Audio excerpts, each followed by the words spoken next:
Hi, Lowell Ullrich of the theprovince.com in the fifth quarter. I'm with my colleague Mike Beamish of the Vancouver Sun and thevancouversun.com. Grey Cup 102 is in the books here at BC Place Stadium with the Calgary Stampeders leaving with a 2016 win, just over 52,000 people in the stands at the Dome. Almost a sellout crowd, not quite, but they got their money's worth. Mike, if I'd have told you that John Cornish would have a game in which he had 25 yards rushing, and if I told you that Bo Levi Mitchell was named the most valuable player and he did not have the most passing yards in the game, you would think that would be a little surprising, but there was a little bit of everything in this game, wasn't there? Yeah, I mean, obviously Hamilton did a fantastic job of keying on Cornish. I think in the first half he had 4 carries for 5 yards, and actually 3 of those carries were no gain.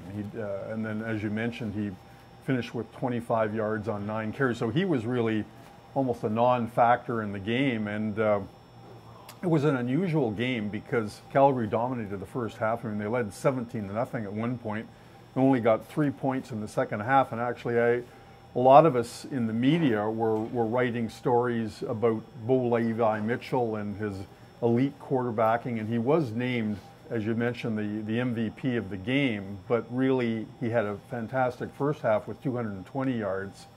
But at the end of the game, he didn't produce a passing touchdown, and he threw a key interception in the fourth quarter there that really kept Hamilton in the game.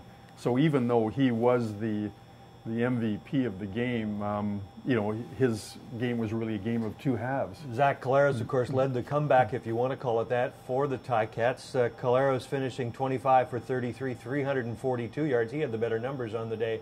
But the numbers that are going to be talked about in Hamilton for quite some time are those penalty yards that were assessed to Brandon Banks with 1:12 left in the fourth quarter.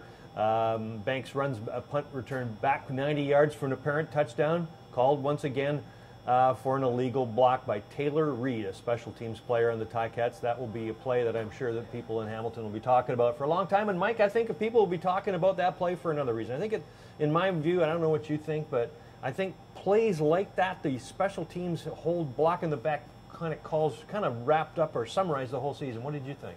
Well, I think so. I mean, when you look at this game, especially in the first half, I thought the Andre Proulx and his crew looked confused at times. I mean, they had to huddle. They had, and I think they were representative really of the state of officiating in the CFL this year. It was one of the things that distracted from the CFL this year. I mean, injuries to key players, grinding defensive games. Brandon Banks actually kind of raised the caliber of play when you consider he ran 2 punts back for touchdowns last week against Montreal to put Hamilton in the East Final. Had one of those called back, and I mean it would have been a storybook finish, obviously, if that penalty hadn't been called on the Tiger Cats. But actually, the fellow that was blocked on the play is Carl McCartney, who is the Stampeders' leading special teams tackler.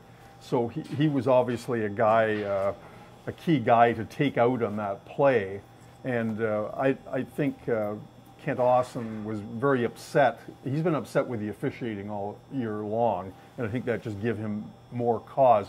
But he really hadn't seen the videotape at that point, and if you look at it, as most viewers have already seen it, it was a penalty, and the play deserved to come back. And it's just unfortunate that there have been a lot of marginal plays this year similar to that that haven't been called or have been called. Lastly, as I said, just over 52,000 in the building.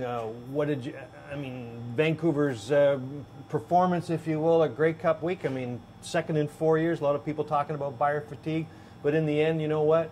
I thought they did an okay job. I mean, it was a great atmosphere in the building. There really wasn't any sort of real glitches outside of the Grey Cup breaking at the end of the game by Jawan Simpson. But, I mean, we seem to be getting used to that kind of thing. But what did you think of, the week in general in Vancouver and, how the community sort of responded in the end? Well, I agree with you, Lowell. I mean, it didn't have the buzz of 2011 because the Lions were not involved in it. And the kind of season that the Lions had, they didn't really give any indication that they would be in this game. And right. they were 9-9 and inconsistent all year.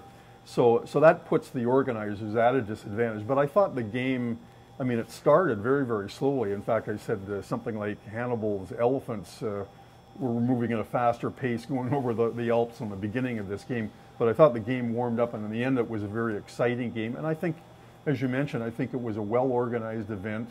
And I think the out-of-town visitors and the people from Vancouver had a good time here. Okay, it didn't have the buzz of, as I mentioned, of 2011, but that's to be expected when the home team is not involved. Yeah, I think people who came did get their money worth. That's Mike Beamish of the Vancouver Sun. I'm Lowell Ullrich of the province. You can read our stuff at our respective websites and at Canada.com.